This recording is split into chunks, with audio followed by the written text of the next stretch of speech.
Hi! Hello! 12 days కోర్స్‌లో మనం ఈరోజు సెకండ్ డే అనేది చూద్దాం. దీంట్లో మనం ప్రెజెంట్ కంటిన్యూస్ టెన్స్ కోసం తెలుసుకుందాం.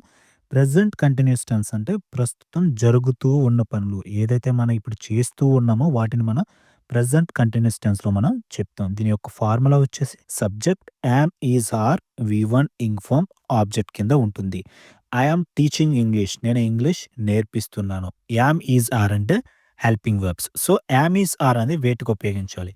ఐకి యామ్ ఉపయోగిస్తారు. హి, షీ, ఇట్‌కి ఈజ్ ఉపయోగిస్తారు. వి, యూ, దేకి ఆర్ అనేది ఉపయోగిస్తారు. So, I am teaching English. నేను ఇంగ్లీష్ నేర్పిస్తూ ఉన్నాను. అంటే ప్రస్తుతం జరుగుతూ ఉన్న పని. We are watching. మేము చూస్తూ ఉన్నాము. I am learning English. నేను ఇంగ్లీష్ నేర్చుకుంటున్నాను. You are listening. మీరు వింటూ ఉన్నారు. He is working at Microsoft. అతను మైక్రోసాఫ్ట్‌లో పని చేస్తూ ఉన్నారు. సో, మీకు ఫుల్ వీడియో కావాలంటే మన యూట్యూబ్ ఛానెల్‌లో పెట్టడం జరిగింది. డెఫినిట్‌గా వాచ్ చేయండి. Thank you very much.